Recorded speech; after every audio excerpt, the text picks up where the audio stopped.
The fluorescent lights in the ICU never turn off. I lay staring at the ceiling, counting the seconds between each beep of the monitor beside me. 3 broken ribs. A fractured collarbone. 4 hours of surgery. Pain that swallowed every breath before I could hold it. My name is Mara Wells. 29 years old. Graphic designer. Wife of 3 years, or so I had believed. And as of that morning, I had apparently become a problem someone needed to solve. I heard his footsteps before I saw him. The sharp click of expensive shoes on hospital tile. Damien always walked like every room owed him something. He stepped through the door in a perfectly pressed navy suit. No flowers. No sorry expression. No reaching for my hand. He placed a brown folder on my blanket. "Sign these while you're still thinking clearly," he said, as if reminding me of a dentist appointment. I opened the folder with trembling fingers. The words blurred, then came into focus. Divorce petition. My stomach dropped. Damien explained calmly that he could not handle the burden of a wife who might never fully recover. He slid a pen toward me and checked his watch twice while speaking. I turned to the final page. Financial clauses. Every shared asset, gone. When I shook my head, he leaned close and whispered, "You were never important to this company anyway." He walked out without looking back. In the corner, a nurse quietly checking my equipment stared at the closed door and murmured softly, "That man just made the worst mistake of his life." I did not understand what she meant. Not yet. The folder sat on my blanket for 20 minutes before I touched it again. My hands were still shaking, partly from the medication and partly from something much colder. I read every page slowly, the way you read something you wish were not real. One clause stopped me completely. It was buried near the back, written in careful language designed not to attract attention. An asset transfer clause, tied directly to an executive restructuring at Damien's company. If I signed, I would release any indirect financial claim connected to that restructuring. I read it 3 times. It felt wrong in a way I could not name. Damien had always kept me away from anything involving his business. He called it protecting me from stress. I never questioned it. The door opened and Lydia rushed in, still wearing her coat. She took one look at my face, sat down, and pulled the folder from my hands. She read quietly. I watched her expression shift from worry to something harder and still. "Mara," she said, setting the papers down. "This is not just a divorce." "What do you mean?" She tapped the clause. "This is a cover-up." I stared at her. "Damien is not only leaving you," she said. "He is trying to cut you out before something much bigger explodes. Something is happening at that company. He needs your signature to close a door you do not even know is open." The monitor beside me beeped steadily. My mind moved faster than my broken body could keep up with. Lydia stayed until visiting hours ended. I spent the rest of the night turning things over, trying to find the edge of something I could not fully see. Sometime past midnight, my phone buzzed on the bedside table. Unknown number. I almost ignored it. Something made me answer. "Mara." The voice was calm, older, measured. Like someone who had spent years choosing every word with great care. I sat up slowly, ignoring the protest from my ribs. "Who is this?" "I heard about the accident," the man said. "And about the divorce." My fingers tightened around the phone. "How do you know about that?" "Because I have been paying attention." A short pause. "I am calling because your husband does not realize something important about his company." I waited. Something about who actually owns it. The air in the room felt different.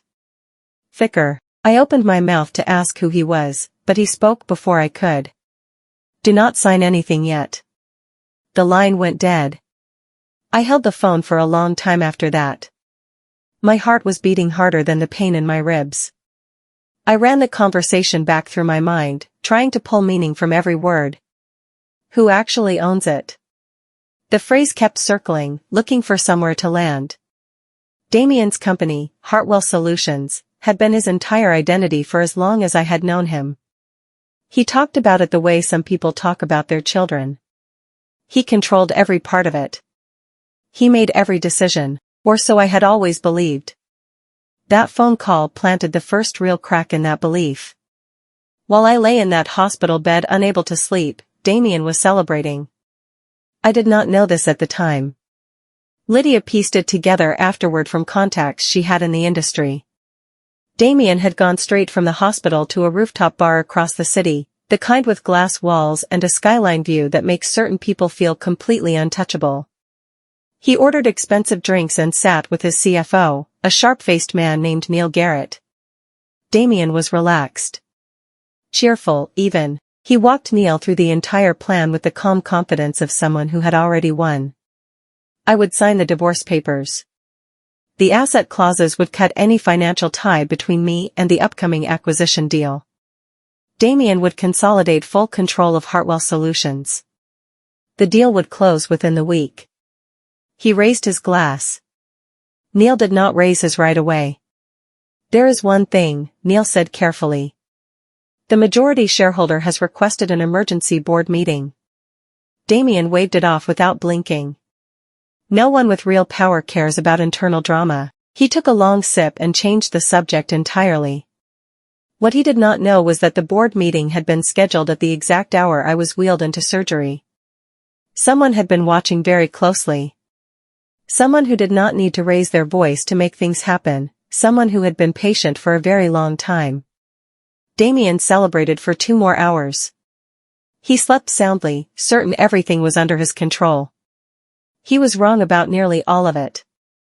The next morning I was awake before the nurses changed shifts. The pain had settled into a dull ache, and my mind was running much faster than my body was ready for. I kept returning to that phone call from the night before. Do not sign anything yet. Just after 9, the door to my room opened. The man who walked in was not a doctor. He wore a charcoal gray suit and carried a slim leather briefcase. His posture was the kind that came from years of being in rooms where decisions got made.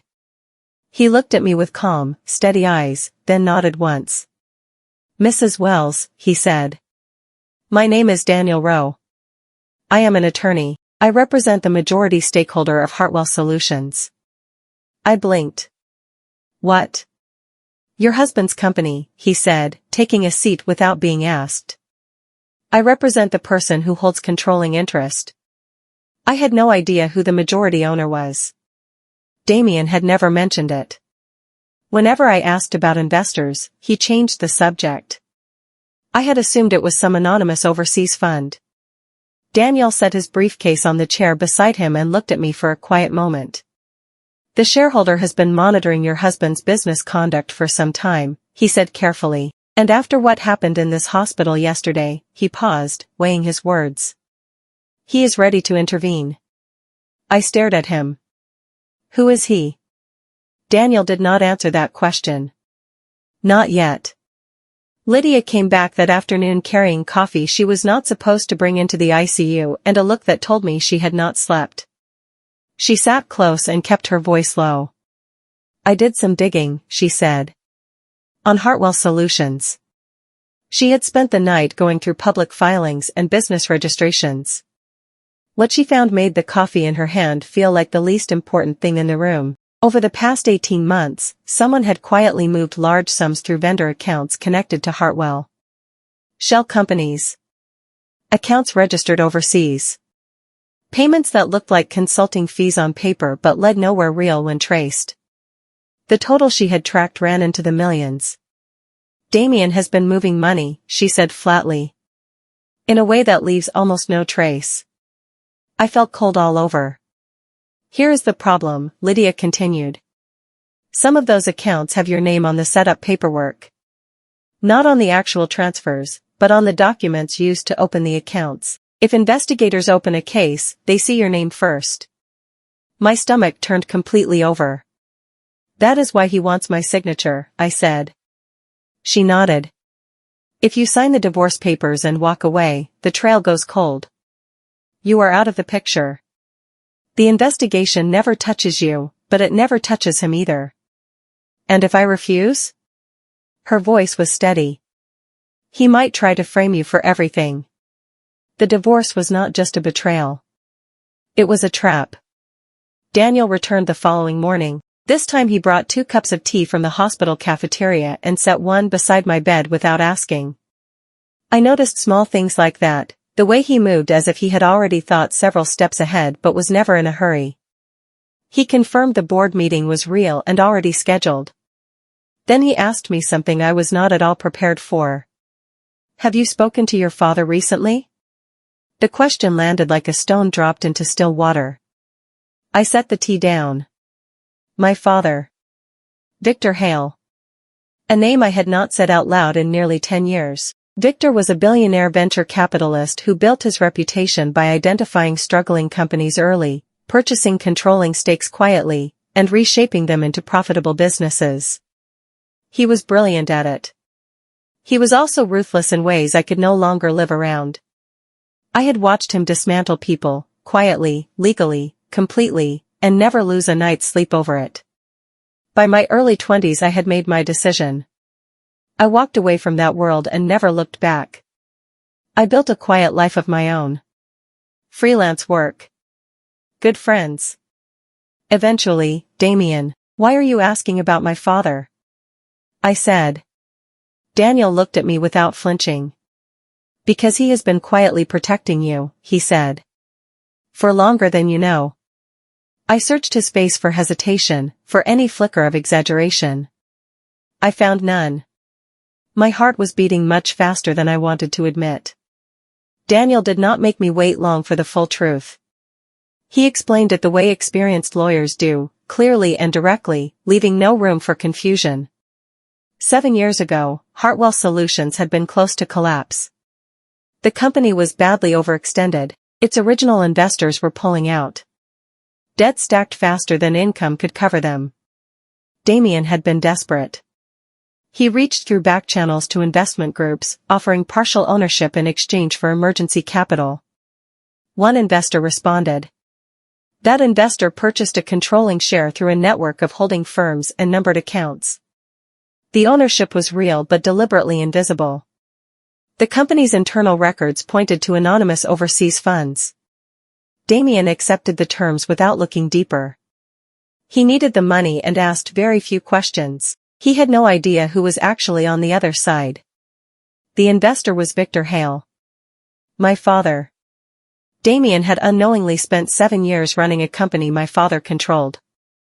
Every board filing, every major financial decision, every report had ultimately moved through structures my father owned. Victor had watched from behind a careful wall of paperwork while Damien built his empire and his life. And more than that, he had watched everything Damien did to me. The man who stood in my hospital room and whispered that I was never important had spent years reporting, without knowing it, to the father of the woman he had just tried to erase. I sat with that truth for a long, still moment. The weight of it was almost too much to hold. Damien walked into the Hartwell Solutions building on Thursday morning expecting a completely normal day. He had dressed carefully, as he always did. Dark suit. Polished shoes. Cufflinks that caught the light. He rode the elevator to the executive floor, nodded at the receptionist, and headed toward the glass-walled conference room where the weekly leadership check-in usually happened. Every board member was already seated. That was the first thing that felt wrong. The board did not attend weekly check-ins. They showed up for quarterly reviews and real emergencies. Damien slowed slightly, scanning the room through the glass. 12 faces. All present. All quiet. Daniel Rowe stood at the head of the table. Damien pushed through the door with a controlled smile. Daniel. What brings you in? Leadership review, Daniel said simply. He did not smile back. Damien laughed, the short, easy laugh he used when he wanted to appear unbothered. A leadership review? Nothing was flagged on my calendar. It was scheduled yesterday, Daniel said. Damien looked around the table. Every face was unreadable. His CFO, Neil, was seated near the far end and not making eye contact. Damien pulled out a chair and sat down slowly. His jaw was tight but his expression stayed smooth. He had spent years learning to look calm when things around him were breaking. He told himself this was routine, an overreaction from a distant shareholder. Something he could manage in an hour. He had no idea what was about to appear on the screen behind him. Daniel reached for the remote on the table and pressed a button. The large screen flickered to life. Hospital footage. Slightly grainy the way security cameras always are, but clear enough to show everything that mattered. A timestamp read 2 days earlier. Location appeared in white text along the bottom, Westgate Medical Center, ICU Ward B. The room watched in complete silence. It showed Damien walking the ward in his navy suit. It showed him entering my room. It showed him setting a folder on my blanket. It showed him leaning close to my face, speaking, while I lay connected to monitors, my body still recovering from surgery. Then it showed him checking his watch and walking out. Not once did he hold my hand. Not once did he sit beside me. Not once did any part of him look like a husband visiting an injured wife. The boardroom was completely still when Daniel stopped the footage. A board member near the center of the table leaned forward. You pressured your injured wife into signing away her financial rights while she was medicated and could barely move. Damien's jaw shifted. No sound came out at first. That footage is missing context, he finally managed. The full recording is 41 minutes, Daniel said calmly. Would you like us to continue? The silence that followed was the loudest thing in the room. Every person at that table had now seen what kind of man Damien Hart really was. There was no version of the footage that changed that.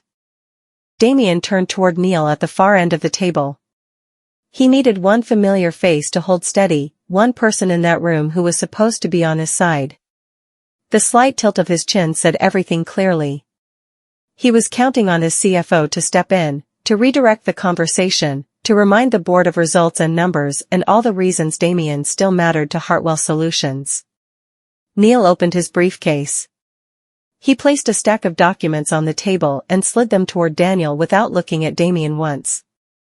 These are the financial transfer records, Neil said quietly, cross-referenced with vendor contracts from the past 3 years. Damien's face changed. The smooth control slipped at the corners. The documents showed a clear pattern. Vendor payments approved but leading to companies that did not exist. Wire transfers processed when board oversight was at its lowest. Internal budget approvals signed by Damien alone, outside the standard review cycle. It looked like embezzlement. Not sloppy, methodical and carefully planned. The board approved every one of those transfers, Damien said sharply. His voice had found its edge again. I have authorization records. Daniel reached into his folder and placed a single printed page at the center of the table. We checked. He slid it forward calmly. Every authorization traces back to digital signatures generated from your personal login credentials. No other board member recorded a vote on any of them. The room went very still. Neil kept his eyes on the table. Damien said nothing more. The boardroom doors opened. I was told later the room turned almost as one. I can only imagine what it looked like from their side, the wide door swinging open, the sound of slow footsteps in the hallway, and then Lydia and me appearing in the frame together. I was still moving carefully, one hand pressed lightly against my ribs, each step deliberate. Lydia stayed close on my left. I had refused the wheelchair that morning. I needed to walk into that room on my own feet, even if every step cost me. I felt Damien's eyes land on me before I even reached the table. He looked genuinely stunned, not the polished surprise he performed in meetings, real surprise, the kind that cracks right through the surface. He had left me in an ICU bed 2 days ago, connected to monitors. I was not supposed to be here. I sat down beside Daniel without rushing.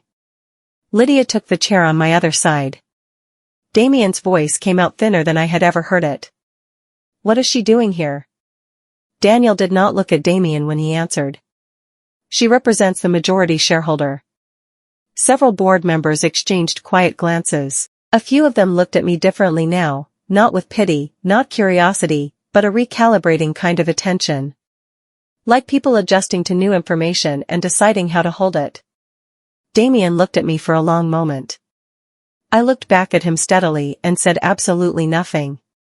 Daniel reached forward and pressed play on a second recording. The screen showed a man seated in a leather chair behind a wide desk. He appeared to be in his 60s. Silver hair. Steady hands resting on the armrests. No tie. His eyes were calm, the kind of calm that comes from complete certainty, not distance. Victor Hale. I had not seen my father's face in 9 years. My chest tightened in a way that had nothing to do with my broken ribs.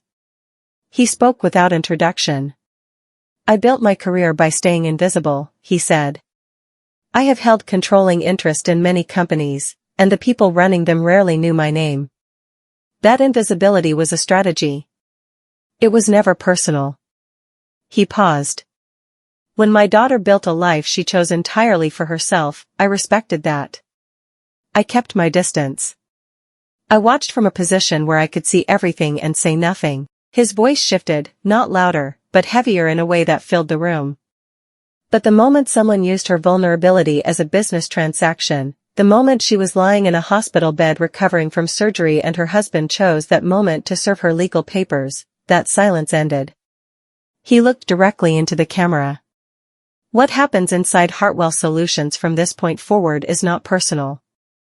It is accountability. And accountability does not negotiate. The recording ended. The boardroom was absolutely still. Beside me, Lydia exhaled slowly. Across the table, Damien's hands lay flat on the surface, completely motionless. Damien found his voice when the screen went dark. This is manipulation. He looked around the table quickly. She planned this. She and her father coordinated this whole move while I was working to protect the company. She fed him information from inside our marriage. That is what this really is. He pointed directly at me. She used our relationship to undermine my position and placed herself to take control the moment I tried to end the marriage. This is a hostile takeover dressed as a board meeting. I did not speak. I did not need to. Daniel opened a folder and placed a document at the center of the table. Victor Hale acquired controlling interest in Hartwell Solutions 7 years ago, Daniel said. Through 3 holding companies and an overseas investment trust. The purchase was completed 14 months before you and Mara ever met. He let that settle for a moment. She was not part of your life when this transaction occurred. She had no knowledge of it. There is no trail, no communication, no coordination, no connection of any kind between her and her father regarding this company at any point during your marriage. He looked at Damien without blinking. You did not marry into a trap. You built one yourself. And then you betrayed the one person who had absolutely no idea what was surrounding her. The board members stopped looking at me with any trace of suspicion. They looked at Damien instead. He straightened his jacket slowly. He had nothing left to say. Daniel closed the folder in front of him. The board will now vote on the immediate suspension of Damien Hart as Chief Executive Officer of Hartwell Solutions, pending a full financial and conduct investigation. Damien's chair scraped back slightly. You don't have grounds. We have surveillance footage, falsified authorization records, and documented financial transfers to fictitious vendors totaling over $4 million, Daniel said. We have more than sufficient grounds. The board member near the center of the table spoke first. I vote in favor of suspension. The next followed immediately. In favor. One by one around the table, hands were raised or voices confirmed. I watched every single one. Some looked uncomfortable.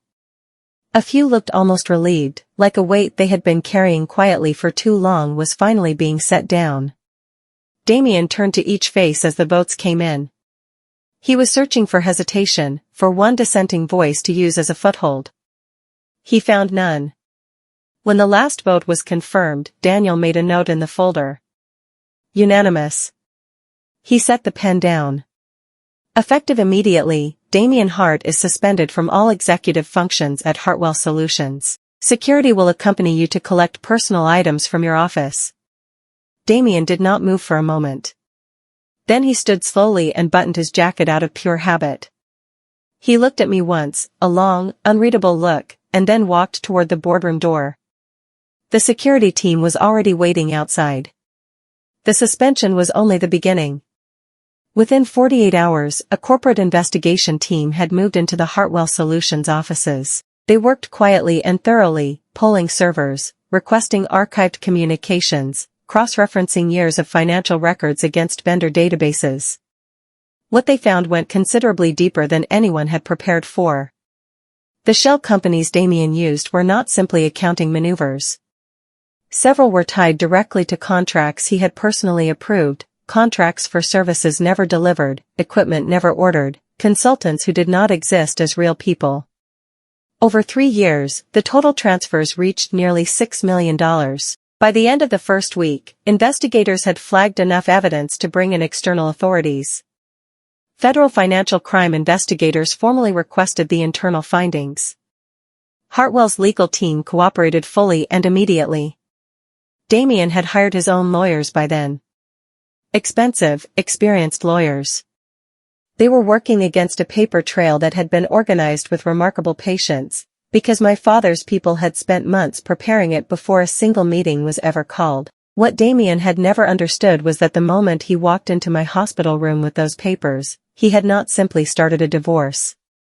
He had triggered a process already fully in motion. The board meeting, the investigators, the evidence, none of it had been assembled in 2 rushed days. It had been built carefully over a very long time. His attempt to escape through the divorce had removed his last remaining cover. He had exposed everything himself. 3 weeks after the board meeting, my phone rang. I was staying in Lydia's spare room, sleeping in a proper bed and waking to the sound of the city rather than hospital monitors. My ribs were healing. I was eating real meals again. Small things, but they mattered. The name on my screen was one I had not seen in 9 years. Dad. I answered on the 3rd ring. Mara. His voice was the same, measured, unhurried, carrying a quiet weight behind every word. I am glad you are recovering. You have been keeping track, I said. It was not really a question. I have. A brief silence. I wanted to tell you the legal team is ready to move forward. We have everything needed to pursue full financial and criminal accountability for what Damien did, to the company and to you. He paused. I can make sure he has nothing left. No career. No assets. No future in any industry he has ever touched. I sat with that for a moment. I do not want that, I said. He was quiet. I do not want revenge, I continued. I do not want to spend the next year watching him lose everything piece by piece. That is not the same thing as justice, and it will not change what happened to me. What do you want, then? Accountability, I said clearly, full accountability. For every dollar stolen, every lie told, every document forged. Let the right people handle it. Then I want to move forward. A longer pause.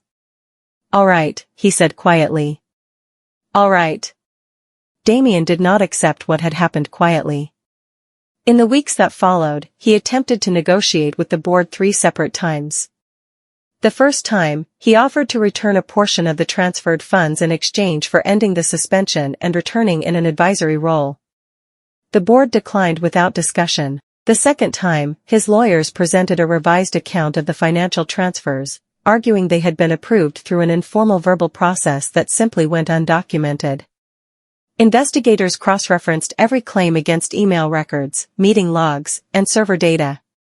None of the alleged approvals could be verified. Several contradicted existing records directly. The third time, Damien tried reaching individual board members personally, phone calls, emails, a lunch invitation to the member who had voted first in the boardroom. She forwarded every message directly to Daniel. Meanwhile, the executives who had once aligned themselves with Damien quietly put distance between themselves and everything connected to his name. Neil had already cooperated fully with investigators. 2 senior vice presidents requested transfers to other divisions. A department head who had been loudly loyal to Damien for years submitted a resignation without explanation. The company Damien had believed was entirely his, that he had controlled and used as proof of his own importance, reorganized smoothly around his absence faster than he had thought possible. Within 6 weeks of the board meeting, the federal investigation had formally opened. Damien Hart, who had once whispered over my hospital bed that I was never important, was now the most carefully watched man in the city. 4 months later, I walked back into Hartwell Solutions for the first time. Lydia drove me. I dressed carefully that morning, not to impress anyone, but because I wanted to feel like myself again. The woman who came from the outside and never belonged to this world by choice. The lobby looked the same, but something inside it felt different. The receptionist smiled when I came in, a real smile, not the careful kind people give when uncertain about who you are. The board had appointed an interim CEO named Clara Voss, who had spent 15 years in ethical finance. The new leadership team was smaller and more transparent. Internal financial reviews were now standard. Things moved a little slower and a great deal more honestly. Victor had offered me a formal role, a board seat or an executive position. I was grateful. But I said no. What I proposed instead was different. A new division within Hartwell, small at first, focused on ethical partnerships and vendor transparency. A way to build accountability into the company from the inside, rather than waiting for crises to reveal what was always missing. The board approved it at the next meeting. When I told Victor, there was a silence on the phone that felt like something releasing, like a door stuck for years finally swinging free. Your mother would have suggested something like that, he said quietly. I know, I said. It was the first time we had spoken about her in years. 6 months after a man placed divorce papers on my hospital blanket and told me I was never important, I walked through the Hartwell lobby and nodded at colleagues who nodded back. I had a small team, 4 people who believed in what we were building. Lydia had joined as a consultant, still finding ways to bring unauthorized coffee to every meeting. The federal case was moving forward, and I had made my peace with that. Accountability is not always fast. But it is real. Victor and I spoke every Sunday. We were not the same as before. Something newer had grown between us, a relationship rebuilt one honest conversation at a time. One afternoon, Lydia leaned back and looked at me across our shared desk. Funny thing, she said. Everything changed because of one piece of paper he asked you to sign. I thought about that. The signature he needed was the one that would have ended everything, I said. The fact that I never signed it was the only thing he never planned for. Lydia smiled. I looked out the window at the city below. The hospital room felt like a long time ago. The humming lights. The beeping monitor, the folder on my blanket. He had walked in expecting to erase me. He had no idea I was only just beginning.